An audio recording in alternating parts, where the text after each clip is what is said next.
السلام عليكم ورحمة الله وبركاته. إن الحمد لله الأكرم الذي خلق الإنسان وكرم وعلمه من البيان ما لم يعلم، فسبحان الذي لا يحصى امتنانه باللسان ولا بالقلم.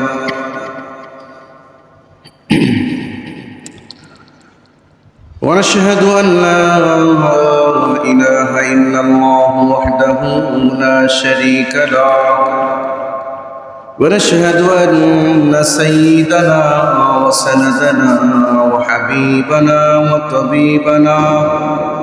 وطبيب قلوبنا ومولانا محمدا عبده ورسوله. أما بعد، فقد قال الله تبارك وتعالى في كلامه المجيد وفي فرقانه الحميد: أعوذ بالله من الشيطان الرجيم. بسم الله الرحمن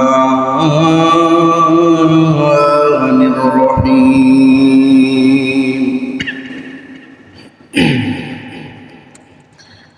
إن مع العسر يسرا. وقال النبي صلى الله عليه وآله وسلم: من قام ليلة العيدين محتسبا لم يمت قلبه يوم تموت القلوب، أو كما قال النبي عليه الصلاة والسلام.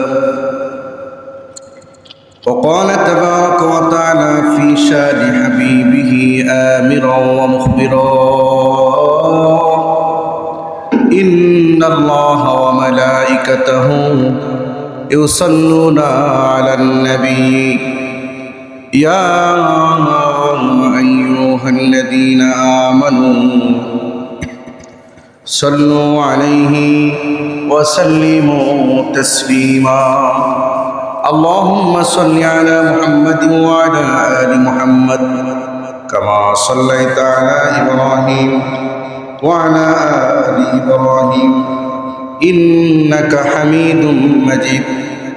اللهم بارك على محمد وعلى آل محمد كما باركت على إبراهيم وعلى آل إبراهيم إنك حميد مجيد.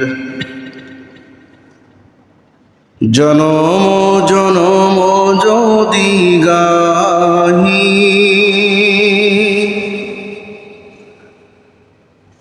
তোমার মহিমা গাওয়া শেষ হবে নাহি।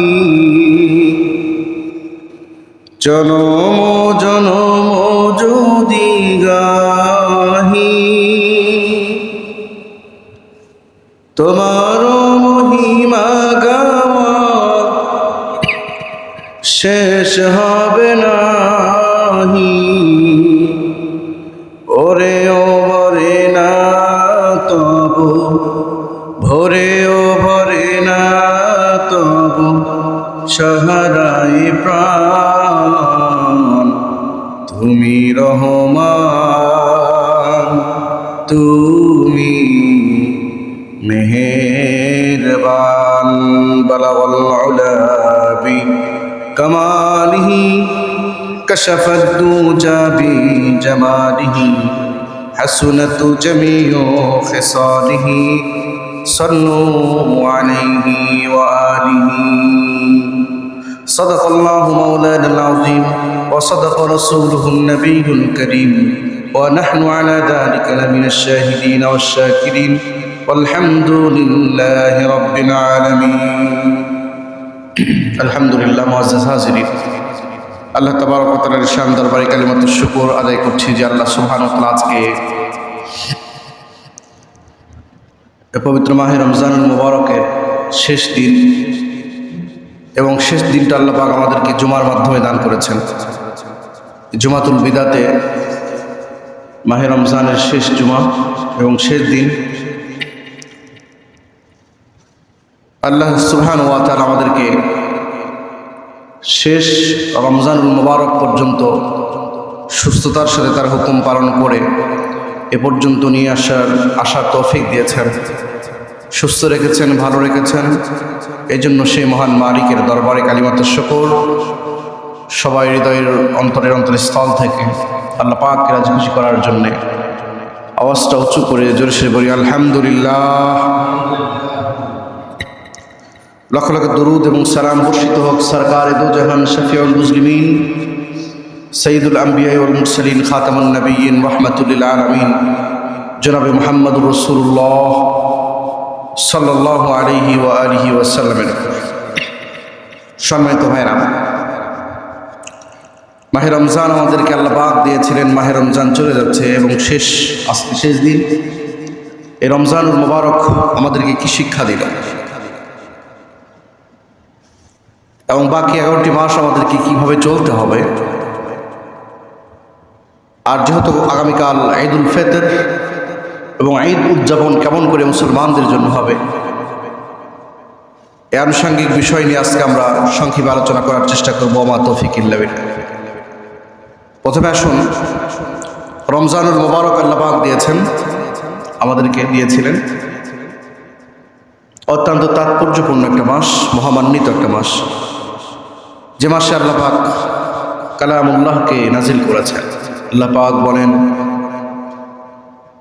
শাহরু রমাদানাল্লাযী উনজিলা ফীহিল কুরআন হুদাল লিন্নাস ওয়া বাইয়িনাতিম মিনাল হুদা ওয়াল ফুরকান। রমজানুল মুবারককে আমি এত দামি এবং 11টি মাসের মধ্যে সবচেয়ে শ্রেষ্ঠ মাস হিসেবে আমি দিয়েছি। কারণ হলো এই রমজানুল মুবারকে আমি পৃথিবীর শ্রেষ্ঠ গ্রন্থ কোরআনুল কারীমকে নাজিল করেছি। জোরে বলেন সুবহানাল্লাহ। আল্লাহ পাক বলেন, কোরআনকে কেন নাজিল করেছি আমি? হুদাল লিন্নাস, মানুষকে হেদায়েতের জন্য কোরআনকে নাজিল করেছি। ওয়া বাইয়িনাতিম মিনাল হুদা ওয়াল ফুরকান, এবং এই কোরআনের মধ্যে সুস্পষ্ট বিধান, হক এবং বাতিলের পার্থক্য সুবিন্যস্তভাবে আমি বর্ণনা করেছি, যাতে যারা হককে গ্রহণ করবে আর বাতিলকে ছেড়ে দেবে, হক তাদেরকে হেদায়েতের রাস্তার দিকে নিয়ে যাবে। কারণ হেদায়েত হলো আল্লাহ তাআলার পক্ষ থেকে একটা বিশাল একটা নিয়ামত। এই জন্য তো মাহে রমজান আল্লাহ পাক দান করেছেন। এই মাহে রমজানে আল্লাহ পাক কোরআনুল কারীমকে নাজিল করেছেন, আর কোরআনুল কারীম আমাদেরকে হেদায়েত স্বরূপ আল্লাহ পাক দিয়েছেন। এমন কোনো দিক নেই কোরআনের মধ্যে যে দিকটা আল্লাহ পাক আলোচনা করেননি। আল্লাহ সুবহানাহু ওয়া তাআলা মুমিনের সিফাতকে বর্ণনা করেছেন কোরআনুল কারীমের মধ্যে। পুরা সিস্টেম মানব জীবনের চলার জন্য যা কিছু প্রয়োজন সব কিছু আল্লাহ পাক আলোচনা করেছেন। কিঞ্চিত পরিমাণ কোনো বিষয়কে বাদ দেওয়া হয়নি। জোরে বলেন সুবহানাল্লাহ। আল্লাহ সুবহানাহু ওয়া তাআলা বলেন, হুদাল লিল মুত্তাকিন, আমি কোরআনকে মুত্তাকিনদের জন্য হেদায়েত স্বরূপ নাজিল করেছি। মুত্তাকিন কারা? মুত্তাকিনদের জন্য আল্লাহ পাক সিফাত বর্ণনা করেছেন, আল্লাযীনা ইউমিনুনা বিল গায়বি ওয়া ইউকিমুনাস সালাত। মুত্তাকি হলো তারা যারা আমার দেওয়া কোরআনের গাইডলাইনকে মেনে আমার দেওয়া এই কিতাব থেকে তারা অদৃশ্য বিষয়ের উপর ঈমান এনেছে। অদৃশ্যের শক্তি একমাত্র, অদৃশ্যের চাবিকাঠি একমাত্র আমার আল্লাহর হাতে। পুরা পৃথিবীর কোনো মানুষের কাছে অদৃশ্যের কোনো চাবিকাঠি নাই। এই চাবিকাঠি যারা বিশ্বাস করে তারা হলো মুমিন, তারা হলো মুত্তাকি। তারপরে আল্লাহ পাক বলেন, ওয়া মিম্মা রাযাকনাহুম ইউনফিকুন, আর আমি তাদেরকে যা দিয়েছি, যে সম্পদ দিয়েছি, এই সম্পদ থেকে তারা আমার রাস্তায় ব্যয় করে। এই সম্পদ হলো আল্লাহ পাকের দেওয়া একটা নিয়ামত। আর আল্লাহ পাক বলেন, ওয়া মিম্মা রাযাকনাহুম ইউনফিকুন, আমি যাদেরকে সম্পদ দিয়েছি এই সম্পদের নিয়ামত স্বরূপ তারা যদি আমার এই সম্পদ থেকে কিঞ্চিত পরিমাণ যদি আল্লাহর রাস্তায় ব্যয় করে, আল্লাহ সুবহানাহু ওয়া তাআলা এই সম্পদের হক আদায় করার মাধ্যমে দুনিয়া এবং আখিরাতে কল্যাণকর জিন্দেগি দান করে। সুতরাং মাহে রমজানকে আল্লাহ পাক দিয়েছেন কল্যাণের জন্য, নাজাতের জন্য, মুক্তির জন্য। কিন্তু মাহে রমজানকে পাওয়ার পরে আমরা যারা মাহে রমজানকে কাজে লাগাইতে পারিনি তাদের জন্য অত্যন্ত দুঃখ এবং পরিতাপের বিষয়। মাহে রমজানকে আল্লাহ পাক দিয়েছেন শাহরু রমাদানাল্লাযী উনজিলা ফীহিল কুরআন, কোরআন নাযিলের মাস হলো মাহে রমজান। এই মাহে রমজানকে আল্লাহ পাক হক এবং বাতিলের পার্থক্য করার জন্য পৃথিবীবাসীদেরকে আল্লাহ পাক দিয়েছেন। আল্লাহ পাক বলেন ওয়াবাইনাতিম মিনাল হুদা ওয়াল ফুরকান, হক এবং বাতিলের মধ্যে পার্থক্য করার জন্য আমি মাহে রমজানকে দিয়েছি। সুতরাং মাহে রমজানকে যারা পেল কিন্তু নিজের গুনাহ মাফ করতে পারল না, নবী আলাইহিস সালাতু ওয়াস সালাম একদিন এই মেম্বরের উপর উঠতেছিলেন জুমার দিনে। হঠাৎ করে নবীজি প্রথম ধাপিতে যখন পা দিলেন, আমাদের এই মেম্বরের উপর 3টা ধাপি আছে, কয়টা বলেন? 3টা ধাপি আছে। প্রথম ধাপিতে যখন নবীজি পা দিলেন জোরে বললেন আমিন। দ্বিতীয় ধাপিতে যখন আবার উঠলেন তখন নবীজি বললেন আমিন। তৃতীয় ধাপিতে যখন পা দিলেন তখনও বললেন আমিন। সাহাবায়ে কেরাম রাদিয়াল্লাহু তাআলা আনহুম জিজ্ঞাসা করলেন ইয়া রাসূলুল্লাহ, ইতিপূর্বেও তো আপনার খুতবা শুনেছি, কিন্তু এমন তো দেখি নাই যে আপনি প্রথম ধাপিতে এই মেম্বরের প্রথম ধাপিতে পা দিয়ে আমিন বলেছেন, দ্বিতীয় ধাপিতে পা দিয়ে আমিন বলেছেন এবং তৃতীয় ধাপিতে পা দিয়ে আমিন বলেছেন, এমন তো দেখি নাই। নবীজি সাল্লাল্লাহু আলাইহি ওয়াসাল্লাম বললেন ও আমার সাহাবীরা শোনো, এই যখন আমি প্রথম সিঁড়িতে পা দিই, কিছুক্ষণ আগে আমার কাছে জিবরিল আলাইহিস সালাম এসেছিলেন। সুবহানাল্লাহ বলেন। জিবরিল আলাইহিস সালাম এসে আমি যখন প্রথম সিঁড়িতে পা দিই, জিবরিল এসে আমাকে 3টা অভিশাপ দিয়েছেন এবং 3বার আমিন বলার কথা বলেছেন। আমি জিবরিলের সাথে 3বার আমিন বলেছি। 3টা অভিশাপ, কয়টা অভিশাপ দিয়েছেন? 3টা। প্রথম সিঁড়িতে যখন পা দিই, নবী সাল্লাল্লাহু আলাইহি ওয়াসাল্লাম বলেন প্রথম সিঁড়িতে যখন আমি পা দিই তখন জিবরিল আলাইহিস সালাতু ওয়াস সালাম এসে আমাকে বললেন ইয়া রাসূলুল্লাহ সাল্লাল্লাহু আলাইহি ওয়াসাল্লাম, ওই ব্যক্তি ধ্বংস হোক যে ব্যক্তি মাহে রমজান পেল কিন্তু নিজের গুনাহ মাফ করতে পারল না। আপনি বলুন আমিন। নবীজি বলেন আমি বললাম আমিন। ফাকুলতু আমিন। নবীজি বলেন আমি বললাম আমিন। দ্বিতীয় সিঁড়িতে যখন পা দিলাম, জিবরিল আলাইহিস সালাম বললেন ইয়া রাসূলুল্লাহ, ওই ব্যক্তি ধ্বংস হোক যে ব্যক্তির সামনে আপনার নবীজি আপনার নাম আলোচনা করা হলো কিন্তু সে দরুদ পড়ল না, সে ধ্বংস হোক। নবীজি বললেন, জিবরিল আলাইহিস সালাম বললেন রাসূল আপনি বলুন আমিন। নবীজি বলেন আমিও জিবরিলের সাথে বললাম আমিন। তৃতীয় নাম্বার সিঁড়িতে যখন পা দিলাম, জিবরিল আলাইহিস সালাতু ওয়াস সালাম আমাকে শিখিয়ে দিলেন।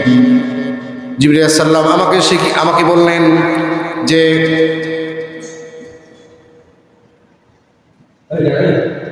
জিবরিল আলাইহিস সালাতু ওয়াস সালাম আমাকে বললেন, তৃতীয় সিঁড়িতে যখন পা দিলাম, জিবরিল আলাইহিস সালাতু ওয়াস সালাম আমাকে বললেন ওই ব্যক্তি ধ্বংস হোক যে ব্যক্তি তার জীবদ্দশায় পিতামাতা উভয়কে পেয়েছে, অথবা শুধু তার পিতাকে পেয়েছে, অথবা মুরব্বী অবস্থায় পিতাকে পেয়েছে অথবা মাতাকে পেয়েছে, কিন্তু তাদের খেদমত করে আল্লাহর সন্তুষ্টি অর্জন করতে পারে নাই, সে ধ্বংস হোক। নবী সাল্লাল্লাহু আলাইহি ওয়াসাল্লাম বললেন আমিন। জিবরিল আলাইহিস সালাম বললেন আমিন। নবীজিও বললেন আমিন। সুতরাং প্রিয় ভাইরা আমার, 3টা বিষয় জিবরিল আলাইহিস সালাম 3টা বদদোয়া করেছেন। 1 নম্বর বদদোয়া হলো মাহে রমজান যে ব্যক্তি পেল কিন্তু নিজের গুনাহ মাফ করে নিতে পারলো না, সে ধ্বংস হোক। নবীজি বলেছেন আমিন। দ্বিতীয় নাম্বার হলো যে ব্যক্তির সামনে বিশ্বনবী মুহাম্মদুর রাসূলুল্লাহ সাল্লাল্লাহু আলাইহি ওয়াসাল্লামের নাম বর্ণনা করা হলো, সবাই বলেন সাল্লাল্লাহু আলাইহি ওয়াসাল্লাম। এই যে সাল্লাল্লাহু আলাইহি ওয়াসাল্লাম আমি বললাম, যদি কোথাও কোনো মজলিসে যদি নবীজির নাম শোনেন তাহলে সঙ্গে সঙ্গে একবার প্রথমবার সাল্লাল্লাহু আলাইহি ওয়াসাল্লাম বলা ওয়াজিব হয়ে যায়। সাল্লাল্লাহু আলাইহি ওয়াসাল্লাম বলা ওয়াজিব হয়ে যায়। যদি প্রথমবার নবীজির নাম শোনেন তাহলে সাল্লাল্লাহু আলাইহি ওয়াসাল্লাম প্রথমবার বলা ওয়াজিব হয়ে যাবে, এটা বলা অবশ্যই জরুরি।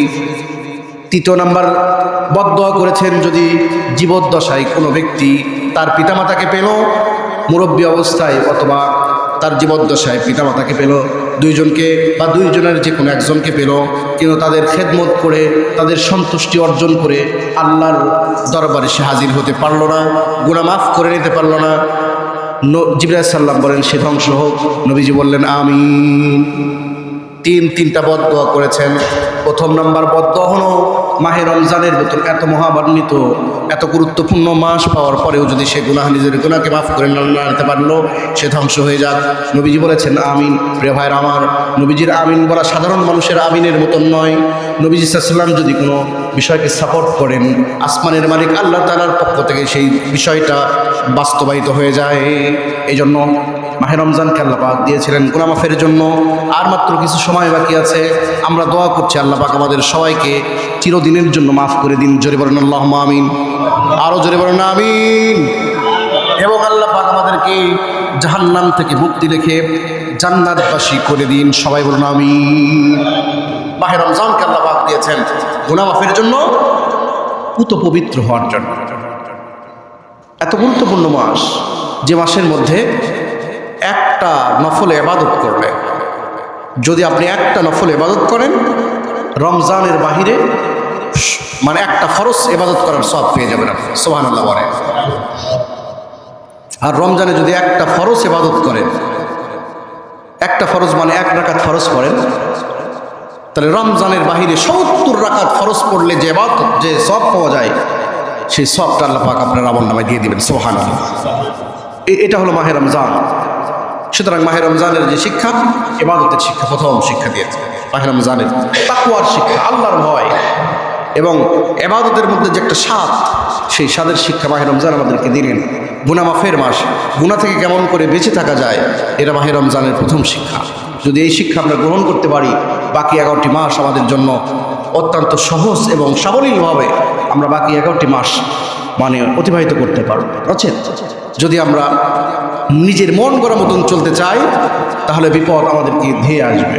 এই জন্য প্রিয় ভাইয়ের আমার, মাহে রমজানকে আল্লাহ পাক দিয়েছিলেন আমাদের মাঝে জাহান্নাম থেকে মুক্তি হয়ে নিজেকে পুত পবিত্র বানানোর জন্য।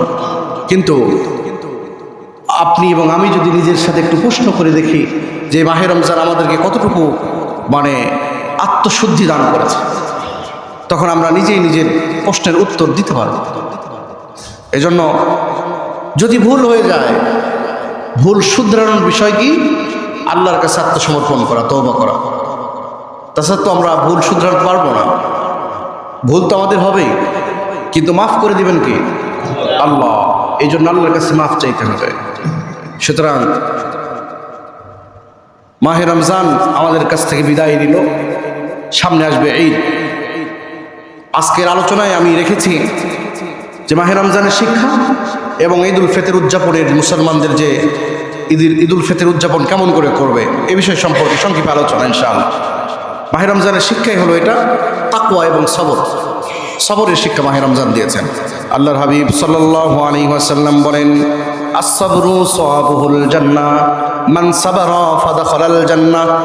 সবরের প্রতিদান, একমাত্র প্রতিদান হলো আল্লাহর জান্নাত। সুবহানাল্লাহ। যে ব্যক্তি সবর করলো, নবী আলাইহিস সালাতু ওয়াস সালাম বলেন, ফাদাখালাল জান্নাহ, সে জান্নাতি।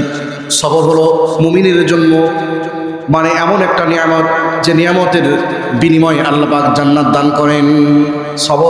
সবর কাকে বলা হয়? 1 মিনিট সময় বাকি আছে আপনার হাতে, কিন্তু আপনার কাছে সব কিছু মজুদ, ইচ্ছা করলে আপনি সব কিছু খেতে পারবেন, কিন্তু আল্লাহর হুকুমের দিকে আপনি নজর করে আপনি সময়ের দিকে তাকিয়ে আছেন, আল্লাহর ভয়ে ইচ্ছা করলে আপনি খেতে পারবেন, কিন্তু আমরা খাই না। এটাই হলো সবর। সুবহানাল্লাহ বলেন। শুধু এখানে এই সবরটা আল্লাহ পাককে রাজি খুশি করার জন্য পৃথিবীতে যত নবী আম্বিয়া کرام পৃথিবীতে আসছিলেন, আল্লাহ পাক সবাইকে সবরের পরীক্ষা নিয়েছিলেন। এত বড় বড় পরীক্ষা নিয়েছিলেন যে পরীক্ষার মধ্যে আমি এবং আপনি যদি পরীক্ষা দিই, তাহলে নির্দ্বিধায় আমরা ফেল করতে বাধ্য হব।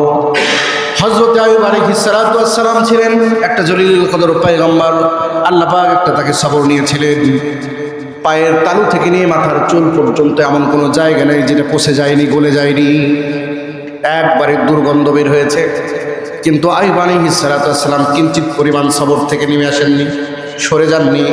আল্লাহ পাকের কাছে দোয়া করেছেন, রব্বি মাসসানিয়াল যুররু ওয়া আনতা আরহামুর রাহিমিন। জোরে বলেন সুবহানাল্লাহ। আইয়ুব আলাইহিস সালাম এই সবরের পরীক্ষা দিতে গিয়ে আল্লাহ পাকের কাছে দোয়া করলেন, আল্লাহ আমার শরীরের এমন কোনো অঙ্গ নাই যে অঙ্গ তুমি পুষে দাওনি, বলে দাওনি। আল্লাহ তাআলা, আমি তোমার উপরও বেজার নয়, কারণ এই শরীরটা তুমি বানিয়েছো। সুবহানাল্লাহ। এই শরীর বানিয়েছেন কে? আল্লাহ বানিয়েছেন। আইয়ুব আলাইহিস সালাম দোয়া করলেন, আল্লাহ কিন্তু আমি তোমার কাছে দোয়া করি, আশাবাদ ব্যক্ত করি যে তুমি যেহেতু দয়ার সাগর, তুমি আমার এই রোগ থেকে আমাকে শেফা দান করো। সুবহানাল্লাহ। আল্লাহ সুবহানাহু ওয়া তাআলা তাকে এমন শেফা দিলেন, মনে হয় তার শরীরে কোনোদিন কোনো রোগই ছিল না, পূর্বের চাইতেও সুন্দর চামড়া দিয়ে আল্লাহ পাক ভরপুর করে দিলেন। সুবহানাল্লাহ। শুধু তাই নয়, তার বংশের মধ্যে সন্তানরা এই রোগে আক্রান্ত হয়ে মারা গিয়েছিলেন।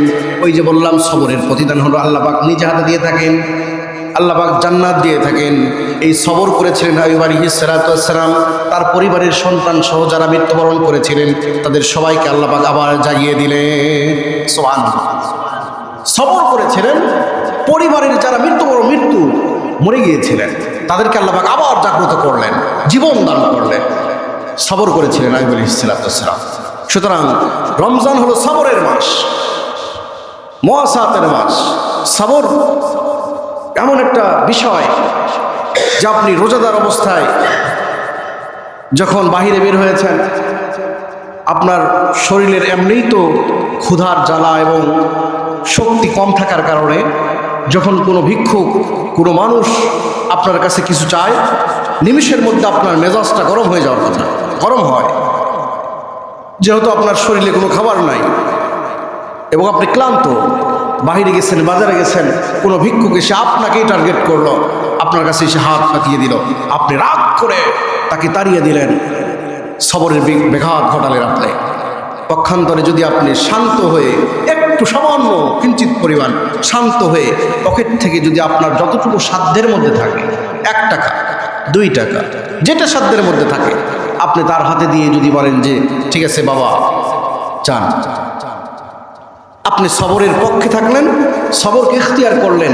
এতটুকু সবর করার কারণে আল্লাহ তাবারক ওয়া তাআলার হাবিব মুহাম্মদুর রাসূলুল্লাহ সাল্লাল্লাহু আলাইহি ওয়াসাল্লাম বলেছেন, আস-সাবরু সাওয়াবুল জান্নাহ, সবরের প্রতিদান হলো আল্লাহর জান্নাত। সুবহানাল্লাহ বলেন। এই জন্য ভাইরা আমার, মাহে রমজান সবরের মাস ছিল, সবর শিক্ষা দিয়েছেন আমাদের কেমন করে সবর করতে হয়। এই বডি স্ট্রাকচারের মালিক কি আমি, আপনি?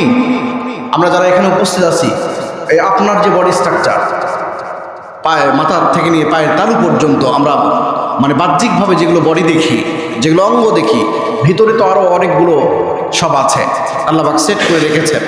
কলিজা, ফিসকা সহ, কিডনি, হার্ট, ভাল্ব সহ, লিভার সহ সব দামি দামি অঙ্গ প্রত্যঙ্গ আল্লাহ পাক সেট করে রেখে দিয়েছেন এই বডির মধ্যে, যেটার একটা যদি ত্রুটি হয়, আপনার কিডনি যদি একটু সামান্য সমস্যা হয়, ডায়ালাইসিস করতে করতে আপনার জিন্দেগি শেষ হয়ে যাবে, আপনার জীবনের কোনো গ্যারান্টি নাই, যে কোনো মুহূর্তে জীবন বের হয়ে যেতে পারে। আর কত অর্থবহ একটা বিপদ। কিডনি আপনাকে আল্লাহ পাক দিয়েছেন, হার্ট দিয়েছেন, লিভার দিয়েছেন। ওই লিভার এবং এইগুলো বডি স্ট্রাকচারের মধ্যে কলিজা থেকে শুরু করে যা কিছু দিয়েছেন, সব কিছু আপনার কল্যাণের জন্য, এবং আপনি যেন সুস্থ থাকেন, সাবলীল থাকেন, এবং এই সুস্থ জিন্দেগি নিয়ে যেন আল্লাহ পাকের ইবাদত করতে পারেন, এই জন্য আল্লাহ পাক আপনাকে এগুলো দিয়েছেন। সুবহানাল্লাহ। তো যেহেতু বডি স্ট্রাকচারের মালিক আমরা নয়, এই জিহ্বা, আমাদের মুখে যে জিহ্বা আল্লাহ পাক দিয়েছেন, যদি কারো জিহ্বায় স্বাদ না থাকে, তার কাছে আপনি চাইনিজ খাবার বলেন আর সাধারণ আলু ভর্তা বলেন, পার্থক্য হবে? জিহ্বায় যদি স্বাদ অনুভব না করে, কিসের চাইনিজ খাবার আর কিসের আলু ভর্তা, সব এক। কিন্তু এত চমৎকার করে জিহ্বাকে আল্লাহ পাক সেটিং করেছেন যে যদি সুস্বাদু কোনো খাবার হয়, আপনার জিহ্বা আপনাকে অবশ্যই বলবে থ্যাংক ইউ, এটা বলতে বাধ্য করবে আপনার মুখ থেকে, ঠিক কিনা বলেন? যদি সুস্বাদু খাবার হয়, আপনি যদি খান, তাহলে জিহ্বা আপনাকে বলবে না এটা যে যিনি রান্না করেছেন, যিনি এই খাবারটা দিলেন, তাকে কি জানাও? ধন্যবাদ জানাও। এই জিহ্বা দিয়েছেন এত চমৎকার করে। তাহলে এই বডি স্ট্রাকচারের মালিক যেহেতু আমরা নই,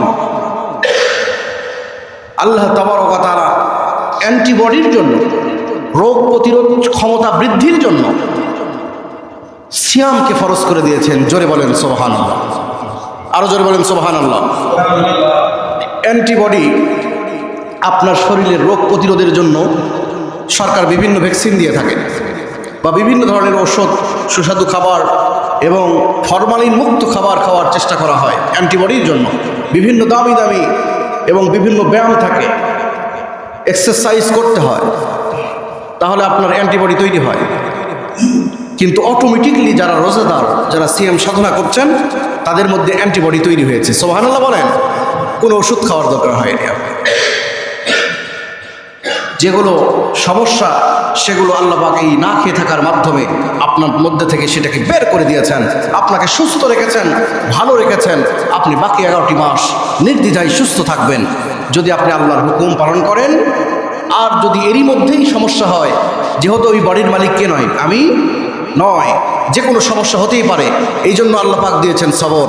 আর সবরের ঘোষণা নবীজি দিয়েছেন, আস-সাবরু সাওয়াবুল জান্নাহ।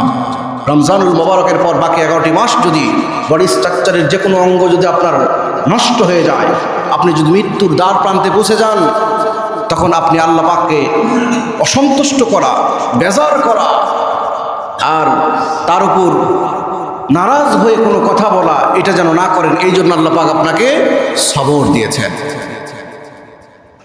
এই মাহে রমজান এই সবরকে আমাদেরকে শিক্ষা দিয়েছেন।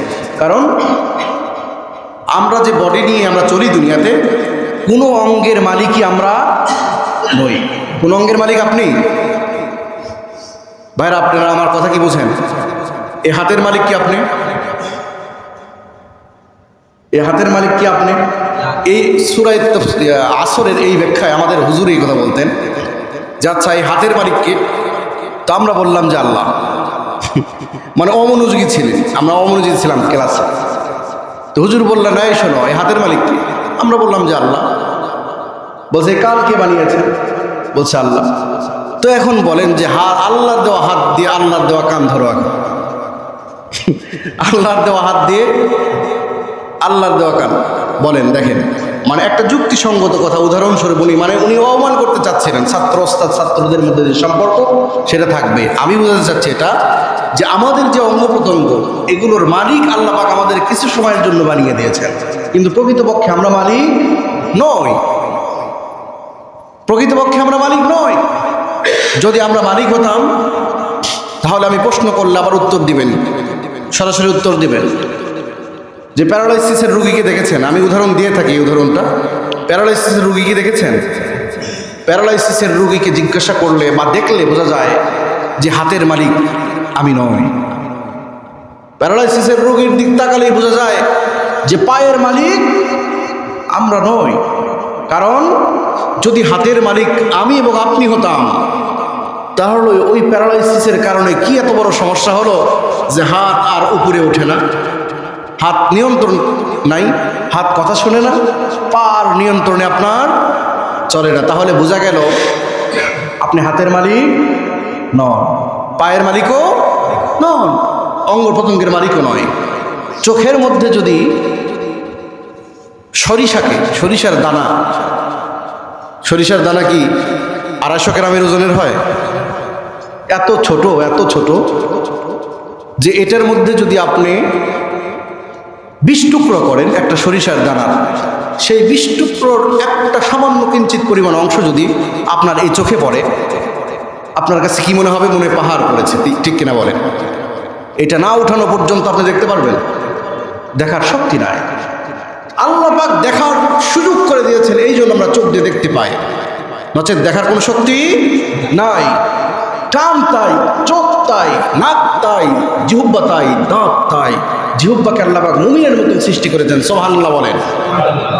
উদাহরণস্বরূপ বলা হয় জিহ্বাকে আল্লাহ পাক মুমিনের মতন তৈরি করেছেন। মুমিন হলো তার উপর আঘাত আসলে সে আঘাতটা দিয়ে শান্ত করে দেয়, ধৈর্য ধারণ করে, কিন্তু প্রতিহত করে না, প্রতিবাদ করে না, কিন্তু সহযোগিতা করে। জিহ্বার উদাহরণ সেই রকম, যেমন দাঁতের মধ্যে যদি আপনি গোস্ত খাচ্ছেন, মা কালকে তো গোস্ত খাবেন ইনশাআল্লাহ, কালকে যখন গোস্ত খেতে লাগবেন ঈদুল ফিতরের দিন, তখন দেখবেন যে বাড়ির দাঁতের একটা ছিদ্রের মধ্যে একটা গোস্ত আটকে, মানে এমনভাবে আটকে গেছে যে আপনি ওখানে হাত দিয়ে আর কাজ করতে পারতেছেন না এবং কোনো লাঠি দিয়েও কাজ করতে পারতেছেন না, কিন্তু আপনার জিহ্বা খালি ওই জায়গাতেই নিয়ে যাচ্ছে যে জায়গায় আপনার ওই মানে গোস্তের টুকরোটা দাঁতের মধ্যে আছে।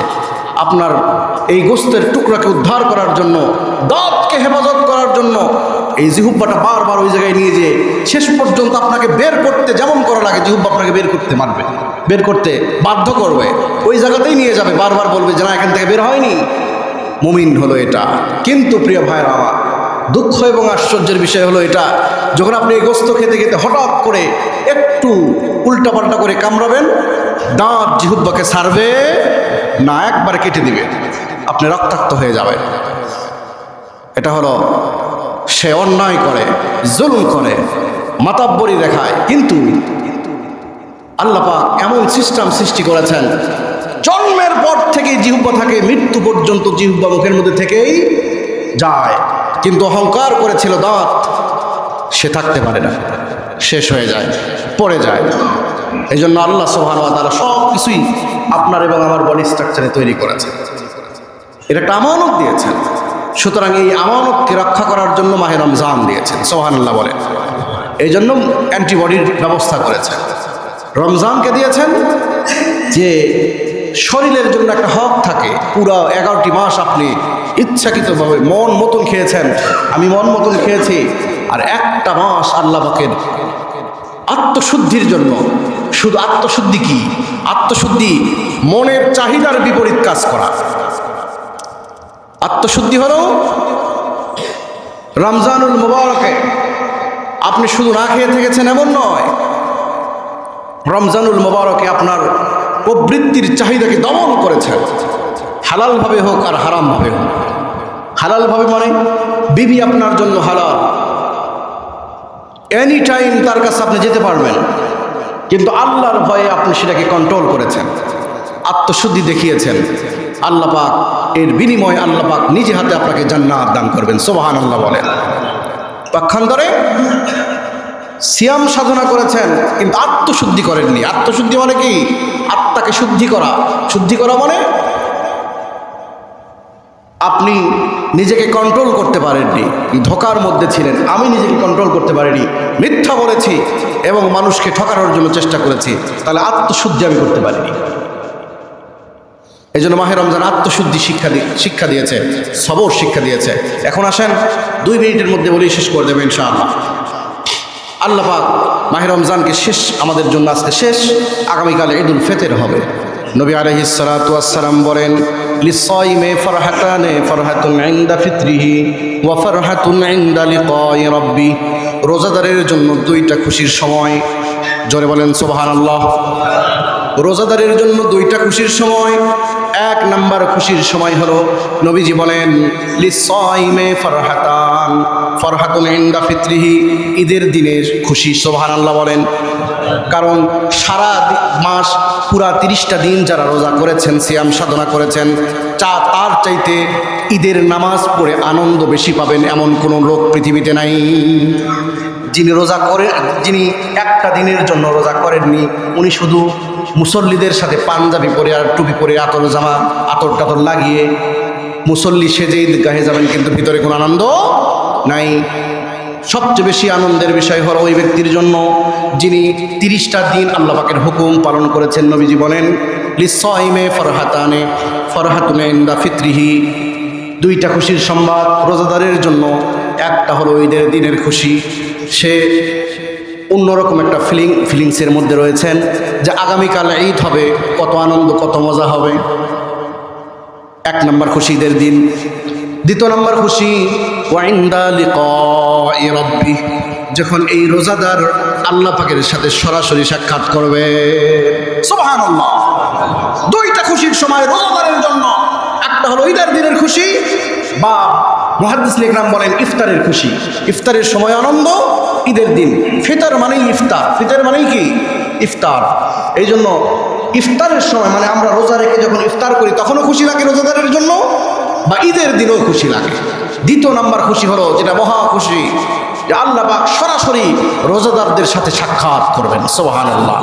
আর যখন রোজাদারের সাথে সাক্ষাৎ করবেন, রোজাদারদের চেহারা, সুরত, আকৃতি এমন চেঞ্জ হবে, পুরা পৃথিবীর সমস্ত মানুষের সামনে যখন দাঁড়াবেন তখন মানুষরা দেখবেন যে তার ভিতর থেকে নূরের ঝমকি, নূরের ঝমক বের হতেই আছে, সুবহানাল্লাহ।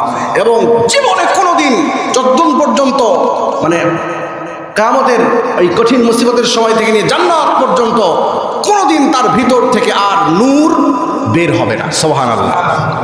এত পরিমাণ আল্লাহ পাক দান করবেন। ঈদের দিনের খুশি। সুতরাং ঈদ উদযাপন করার জন্য মুসলমানরা যেরকমভাবে আমরা মানে সময়কে মেনটেন করে নিয়েছি, এই ঈদটা হবে আমাদের জন্য আনন্দ এবং উৎসব বেশক, কিন্তু এই আনন্দ উৎসব সবার সাথে যেন ভাগাভাগি করে নিতে পারি। আল্লাহ পাক তৌফিক দান করেন, আমিন বলুন। রোজাকে ঈদের যে এই যে একটা বৈচিত্র্যময় একটা মার্কেট, এই মার্কেট রোজাদারের, অনেক মুমিন রোজাদারের রোজাকে মানে দুর্বল করে দিয়েছে। অনেক ব্যবসায়ী ভাইয়েরা আছেন যারা অত্যন্ত মুমিন, কিন্তু এই রোজার ঈদের মার্কেটটা তার রোজাকে এবং তার ব্যক্তিগত আমলকে দুর্বল করে দিয়েছে, তাকে লোভী বানিয়েছে, মিথ্যুক বানাতে বাধ্য করেছে। এই ঈদ শুধু ঈদ নয়, সারা মাস রোজা করেননি, আপনার ট্রেন এবং ট্রেন থেকে লঞ্চ থেকে শুরু করে আমরা দেখতে পাচ্ছি সোশ্যাল মিডিয়ার এই মাধ্যমে যে ঈদ উদযাপন করার জন্য বাড়িতে আসবেন, কিন্তু এত তাড়াহুড়া বাঙালিদের মধ্যে নিজের জীবনকে শেষ করে দিলেও তারা বাধাগ্রস্ত হচ্ছেন না। কেন ভাই এত তাড়াহুড়া কেন? আপনি ধীরস্থিরের সাথে যদি টিকিট পান তাহলে আসেন, না আসলে ঈদের পরের দিন আসেন, বা যে কোনো সময় আপনি একটু চেষ্টা করেন ধীরে ধীরে। সবাই যদি সবার জায়গা থেকে একটু সবর করতাম, বলেন সবাই যদি সবার জায়গা থেকে সবর করতাম, তাহলে আজকে কোনো পরিবারের সন্তান, স্বামী বা কোনো স্ত্রী বা কোনো ব্যক্তি, আত্মীয় এইরকম দুর্ঘটনার কবলে পড়া লাগতো? বলেন তো, পড়া লাগতো না। সবাই সবার জায়গা থেকে একটু সবর করি ভাই, সবাই বলেন ইনশাআল্লাহ। আল্লাহ পাক আমাদের এই দেশকে ঈদের দিনের উৎসবে সবাইকে মানে একসাথে কাঁধে কাঁধ মিলিয়ে যেন ঈদের দিনের এই আনন্দকে আমরা উপভোগ করতে পারি, আল্লাহ পাক তৌফিক দান করেন, আল্লাহুম্মা আমিন।